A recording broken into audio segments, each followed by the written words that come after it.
मैं वैसा केसेस भी लिया, अपने करोड़ों रुपए भी रिश्वत लेने के वास्ते आया, मैं नहीं सुना। मगर अभी तुम भगवान हो, अहम ब्रह्मास्मि, याद रखो, ब्रह्मा तुम हो, रचनाकार तुम हो। खुदा खुद वर्ड से खुदा बनाया ना, एक डंडा ही तो लगा है। सोचते कि बच्चा है, वो औरत कैसी, लड़की कैसे गाना गाएगी, उसके भाव क्या होंगे, उस किस तरह से नाचेगी। जो भी भ्रष्टाचार है या जो भी स्थितियां हैं, यह व्यवहार की गति को देखते हुए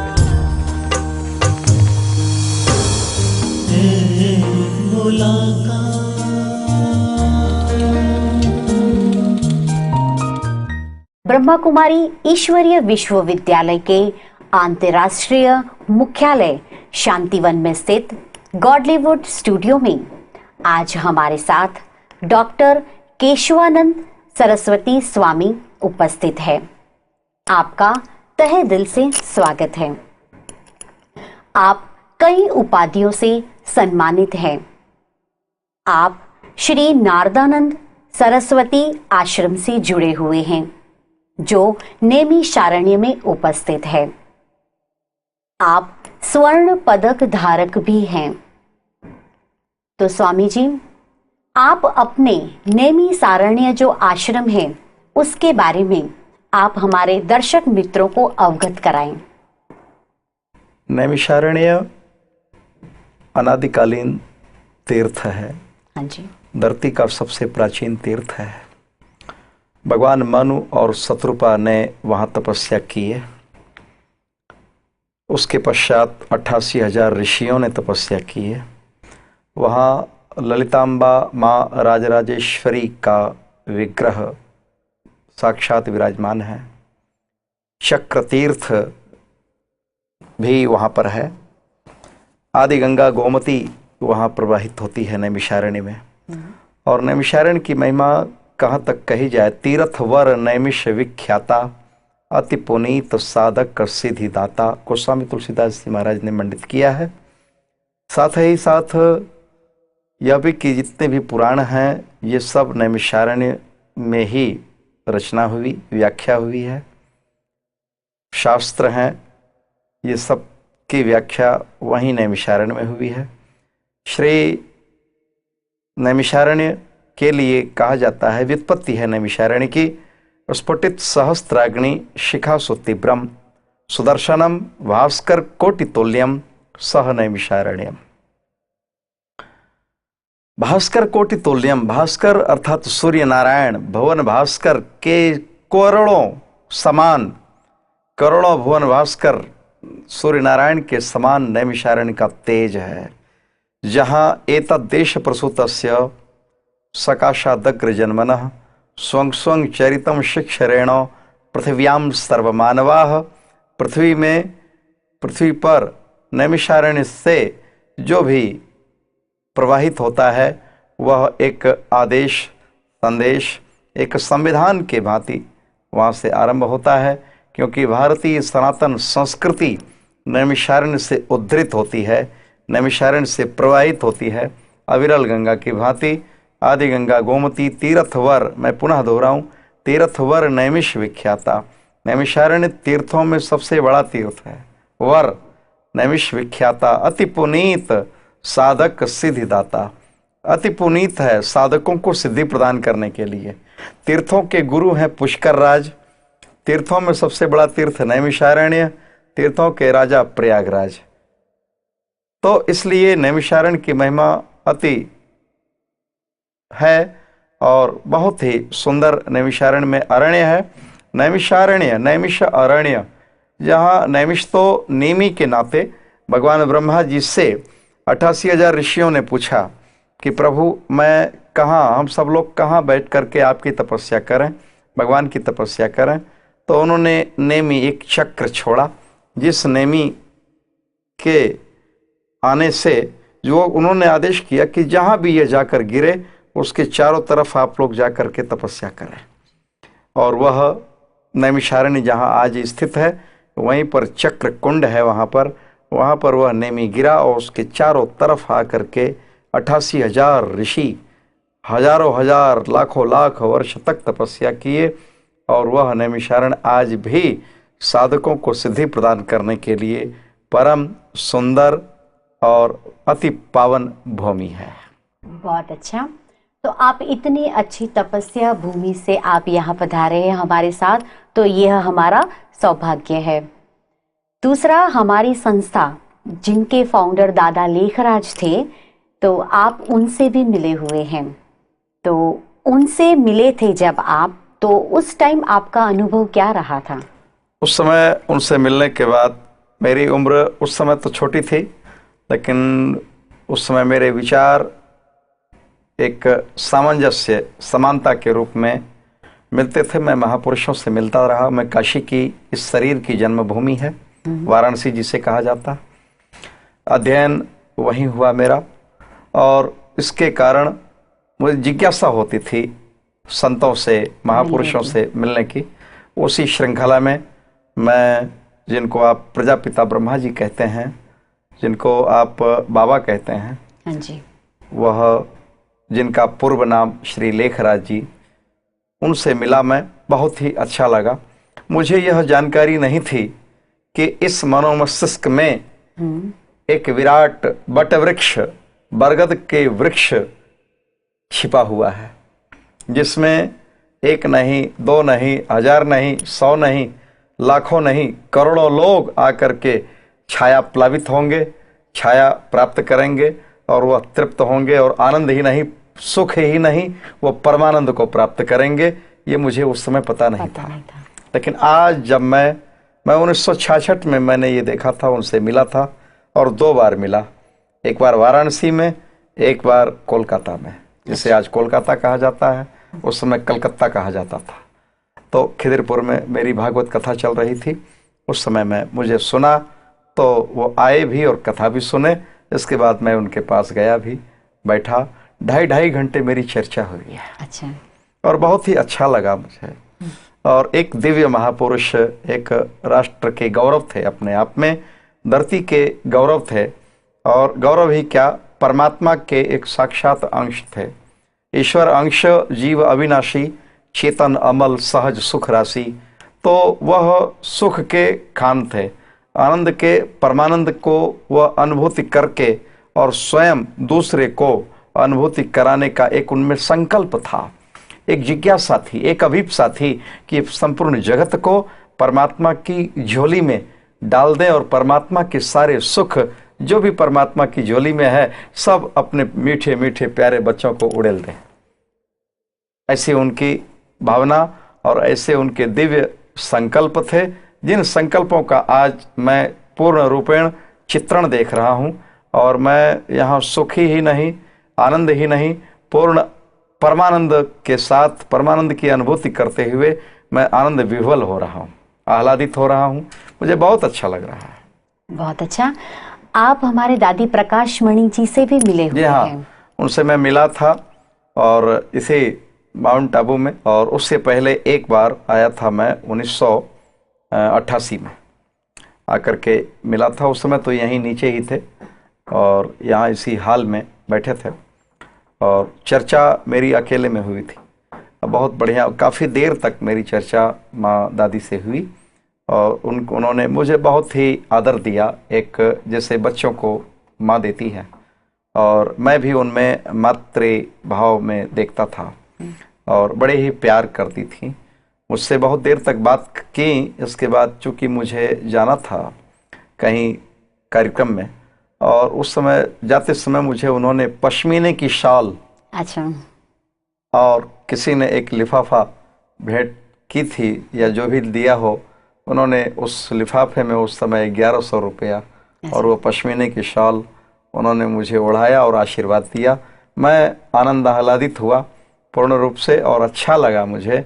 ये नहीं कि मुझे उसमें उनके आध्यात्म चिंतन और तेज उनकी जो शक्ति थी वो अपने आप में अलौकिक थी, पारलौकिक थी, इसलिए मुझे बहुत अच्छा लगा।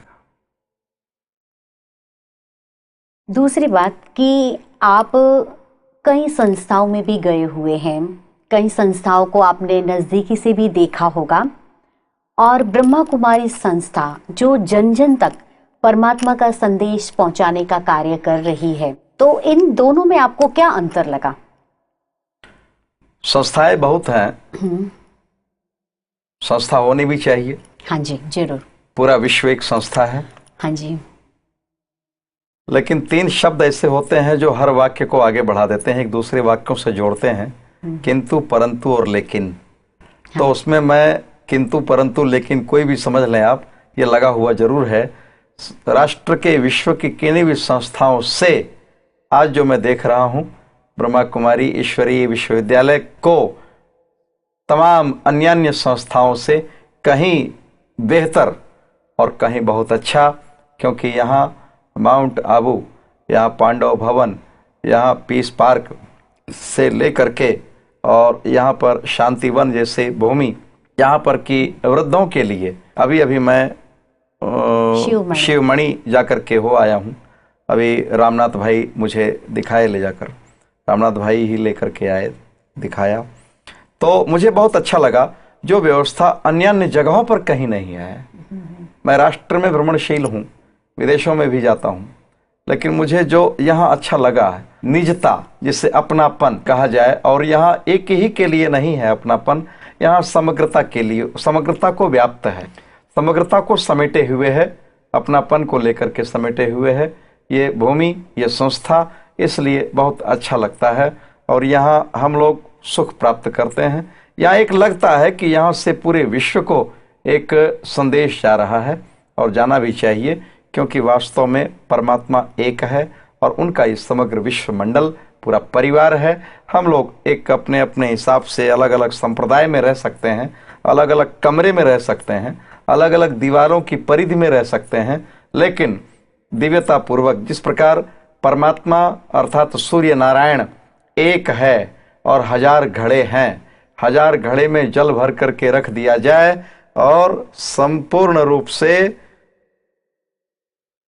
उसी सूर्य नारायण को आप देखेंगे घड़ों में, तो वो एक एक करके अलग अलग दिखाई पड़ेगा। 1000 घड़े हैं, 1000 सूर्य नारायण दिखाई पड़ेंगे, लेकिन सूर्य नारायण 1000 नहीं होते, वो एक ही हैं। ठीक इसी प्रकार संसार में कुछ भी अलग नहीं है। विश्व का मालिक एक परमात्मा के हम सब अंश हैं, और सब एकजुट करके एक साथ, वो चाहे विश्वविद्यालय ब्रह्मा कुमारी यहाँ माउंट आबू से प्रसारित हो रहा हो, या यहाँ से व्याख्या, या यहाँ से एक प्रचार प्रसार जो भी हो रहा है, वो सब एक है, एक करने के लिए है, परमात्मा के चरणों में एक जोड़ करके एक सबको एक अच्छी प्रेरणा मिल रही है। सब एक साथ, एक समय ऐसा आएगा जो निश्चित रूप से सभी एक हो जाएंगे। तो स्वामी जी, यहाँ एकता के लिए आपने कहा, तो मेरे मन में एक प्रश्न आ रहा है कि आज हम सब जानते हैं, चाहे हिंदू है, मुस्लिम है, सिख है, ईसाई है, सब हम जानते हैं कि उन एक परमात्मा की हम संतान हैं, तो जानने के बावजूद भी वह एक क्यों नहीं रह सकते हैं, या एकता क्यों ला नहीं सकते हैं? आज हम देखें तो पूरे संसार में क्या है, सबको मेरा मेरा मेरा हो जाए, मुझे मिल जाए, इसी के पीछे ही सारा संसार लगा हुआ है, उसी के पीछे भ्रष्टाचार है। तो इन सब के लिए आप हमारे दर्शक मित्रों को कौन सा संदेश देना चाहते हैं, जिससे वह एक होकर, एकजुट होकर सारा विश्व रह सके? विश्व एक है, व्यवहार की गति अलग है। हाँ जी। आज जो भी भ्रष्टाचार है या जो भी स्थितियां हैं, यह व्यवहार की गति को देखते हुए है। उसी परमात्मा का वह भी है भ्रष्टाचारी जो भ्रष्टाचार करता है या जो भ्रष्टाचार में है, और उसी परमात्मा का वह भी है जो भ्रष्टाचार नहीं करता है। व्यवहार की गति, व्यवहार की रीति अलग अलग है, लेकिन व्यवहार के जो मूल बिंदु है वो अलग नहीं है, वो एक है, वह सर्वोपरि है। धर्म एक है, सनातन धर्म है, परमात्मा एक है। उसी परम पिता परमात्मा के पृष्ठभाग से, पीठ से अधर्म निकला है, और उसी परमात्मा के अग्रभाग से धर्म का प्रादुर्भाव हुआ है। इसलिए अलगाव नहीं है। हाँ, विषमताएं हैं, स्वभाव में अंतर है। जिसे हम गलत कहते हैं वो हमको गलत कहता है, मेरे उसके स्वभाव। जैसे यहाँ एक सर्प आ जाए, सभी भाग खड़े होंगे। हाँ, क्यों? वो हमसे डरता है और हम उससे डरते हैं। क्यों डरते हैं? क्योंकि हमारे उसके स्वभाव में भिन्नता है, परिवर्तन है।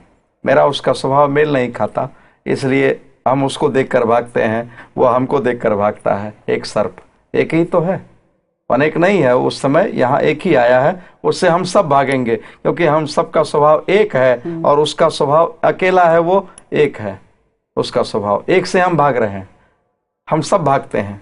इसी प्रकार हमारे स्वभाव में, भ्रष्टाचारियों के स्वभाव में हमारे स्वभाव में अंतर है, आपके हमारे स्वभाव में अंतर है, आप किन्हीं और स्वभाव में, हम किन्हीं और स्वभाव में। लेकिन आत्मिक दृष्टि से यदि देखें तो कोई अंतर नहीं है। आत्मिक दृष्टि से उसमें भी वही परमात्मा विराजमान है जो हमारे में है। ये दृष्टि के लिए है, व्यवहार के लिए नहीं है, व्यवहार के लिए नहीं है। सर्प में विष होता है और कहीं एक अमृत भी होता है, तो इसलिए सर्प को भोजन हम देंगे, जल उसको उनको दुग्धपान कराएंगे, विष बढ़ेगा, घटेगा नहीं। अच्छा, सर्प को दुग्धपान कराने से विष बढ़ता है, घटता नहीं है। और मनुष्य को दुग्धपान कराने से अमृतत्व की प्राप्ति होती है।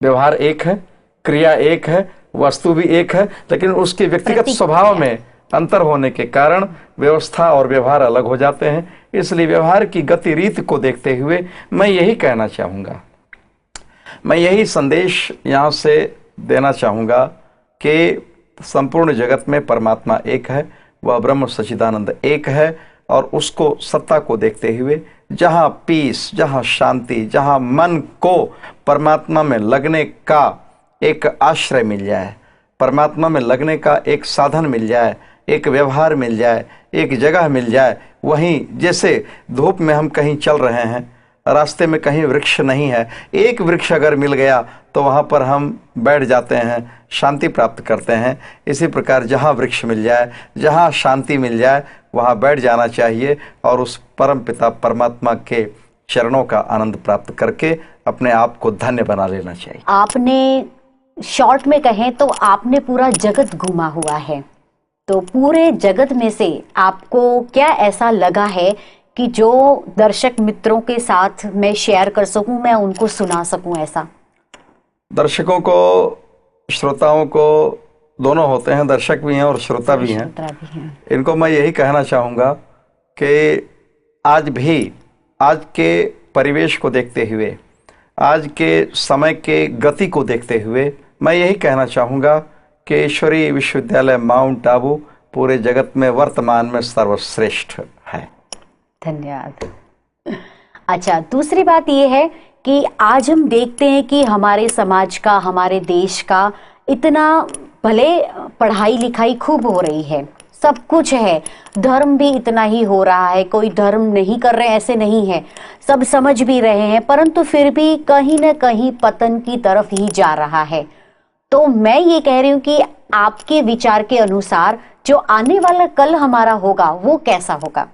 बहुत अच्छा होगा। आप रास्ते में आते जाते देखते होंगे धान की रोपाई हो रही है खेतों में। धान की रोपाई कर देने के बाद उसमें घास की रोपाई बोआई तो नहीं करते ना, बल्कि किसान उस घास को उखाड़ करके जमीन से बाहर, मेड़ के बाहर फेंक देता है। धान को नहीं उखाड़ता, चावल को नहीं उखाड़ता और केवल घास को उखाड़ के फेंकता है। फिर 4 दिन के बाद में घास हो जाता है। हाँ जी 4 दिन बाद वापस हो जाता है। फिर क्यों हो जाता है? जड़ से उखाड़ कर फेंका गया था, न कि काटा गया था ऊपर से, बीच से वो जड़ से उखाड़ कर फेंका गया, फिर हो गया। ठीक इसी प्रकार अधर्म भी बार बार आता है और धर्म की स्थापना बार बार की जाती है। इसलिए भगवान ने कहा संभवामी युगे युगे, बार बार मैं आऊंगा, बार बार। धान की तरह समाज है हमारा और बुराई जो है वो घास की तरह है। बुराई को बार बार उखाड़ कर फेंका जाएगा, फिर बुराई आएगा, फिर फेंका जाएगा, फिर बुराई आएगा, लेकिन विनाश नहीं। अगर परमात्मा चाहे तो 1 सेकंड में जिसको नहीं चाहेंगे क्या वो हो जाएगा क्या? जिसकी सत्ता नहीं चाहेंगे या परमात्मा जिसको फेंक देंगे निकाल करके, वो पुनर्जन्म नहीं होगा उसका। ठीक इसी प्रकार वो परमात्मा नहीं चाहते हुए भी चाहते हैं और चाहते हुए भी नहीं चाहते हैं। इसलिए भगवान ने बार बार कहा संभवामी युगे युगे। तो निश्चित बात है कि परमात्मा बहुत अच्छे ढंग से संचालन करते हैं। सबके संचालक एक ही हैं, सबकी व्यवस्था एक ही है, वही परमात्मा व्यवस्थापक एक ही है, वो परमात्मा सबकी व्यवस्था करते हैं। हर स्थितियों में हमें घबराने की आवश्यकता नहीं है। अधर्म को देख करके कतई नहीं घबराना चाहिए, धर्म पर हमें अडिग रहना चाहिए। हाँ जी। तो कितने अच्छे शब्दों में हमारे स्वामी जी ने हमें कहा कि हमें अपने धर्म पे अड़ग रहना है, जो हम चाहते हैं वो हमें अवश्य करना है। तो सुंदर दिवस हमारे नज़दीक ही है, हमारे सामने ही है। और निश्चित रूप से कितने दृढ़ निश्चयता से स्वामी जी कह रहे हैं कि इतने अच्छे सुंदर दिन आने वाले हैं ही हैं। अधर्म का कार्य है वापस से वापस आना, और परमात्मा का कार्य है कि उसको अधर्म को हटाकर एक सत्य धर्म की स्थापना करना। तो स्वामी जी हमारे दादा लेखराज अर्थात ब्रह्मा बाबा को भी मिले हुए हैं। यह सुनकर बहुत ही खुशी हुई हमें कि जिनको हम सभी चाहते थे कि इन आंखों से देखें, तो बहुत ही भाग्यशाली हमारे लिए हम कहेंगे कि आप हैं। स्वामी जी अपने युवा पीढ़ी जो है, जिनको हम कहते हैं कि आज का युवा कल का नेता, तो इन युवा पीढ़ी की आध्यात्मिकता की ओर के लिए रुझान बढ़े, उसके लिए आप युवा पीढ़ी के लिए क्या संदेश देना चाहेंगे? युवा पीढ़ी हमारे राष्ट्र के कर्णधार हैं, इनको अच्छी शिक्षा प्रदान की जाए, यह जिम्मेदारी माता पिता की बनती है। माता पिता बच्चों को प्रेरणा दें, संस्कार दें, अच्छी जगह जाओ, संत समाज के प्रति उनकी अच्छी अवधारणाएं लाने का प्रयास करें, क्योंकि ये माता पिता शुरुआत में सृजक हैं। प्रथम गुरु माता, द्वितीय पिता, ये गुरु तो तीसरे नंबर पर आते हैं। इसलिए मैं ये कहना चाहूँगा कि युवक जो है, युवा जो है, आज हम कथा जब करते हैं तो उसमें देखता हूँ कि आयोजक ये अधिक से अधिक हमारे युवक होते हैं। आज 25 वर्ष पहले जब मैं कथा करता था तो उस समय इतने युवा आगे नहीं बढ़ते थे, अब युवा ही आगे बढ़ते हैं। इसलिए कि उनके मन में एक जिज्ञासा है कि मुझे कुछ मिले, कुछ अच्छा मिले, कुछ नया मिले, अच्छा लगे, तो उनको मिलता भी है, उसको आनंद, उनको आनंद आता है। और वो एक समय आएगा, अभी ये उतार चढ़ाव होते होते एक ऐसा चढ़ाव आ जाएगा जिससे फिर वापस होना मुश्किल का काम हो जाएगा। एक भीड़ ऐसी आ जाएगी, शुरुआत में कठिनाइयाँ होती हैं। तो हमारे युवकों को मैं यही प्रेरणा और यही संदेश देना चाहूँगा कि निश्चित रूप से कहीं ना कहीं से वो अपने आप को देखें, स्थिर मन से देखें, और संतों के प्रति, संतों को न देखें लेकिन संतों के वाणी से जो निकल रहा है, जो उपदेश निकल रहा है, वह परमपिता परमात्मा का है। तो शब्द ब्रह्म है, अक्षर ब्रह्म है, शब्द प्राण है, तो नाद ब्रह्म है। हम उनको देखें, उन पर विचार करें। तो मैं ये संदेश देना चाहूँगा युवाओं के लिए कि युवा उस परमपिता ब्रह्मा को देखें, परमपिता परमात्मा को देखें, उनका ध्यान करें, और निश्चित रूप से कहाँ से कौन से शब्द मिल रहे हैं, कौन दे रहा है, उसको न देख करके शब्द को देखें। निश्चित रूप से परिवर्तन आएगा और बहुत अच्छाइयाँ, बहुत अच्छा लगेगा, और जीवन शुद्ध निर्मल जल कमल पत्रवत बन जाएगा। तो दर्शक मित्रों, आपने देखा कि कितने सही और स्पष्ट रीति से हमारे सामने स्वामी जी ने नव युवक पीढ़ी को मार्गदर्शन दिया है। तो मैं आशा रखती हूँ कि आप सभी जो स्वामी जी ने कहा है, उनके कहे हुए मार्गदर्शन का अपने जीवन में प्रयोग कर कर अवश्य आगे बढ़ेंगे। स्वामी जी, आप यहाँ आए और आपने हमारे सभी दर्शक मित्रों को आपके भाव प्रकट किए, अर्थात उनको मार्गदर्शन दिया, नई राह बताई। उन सभी के लिए आपका धन्यवाद। बहुत बहुत साधुवाद आपको।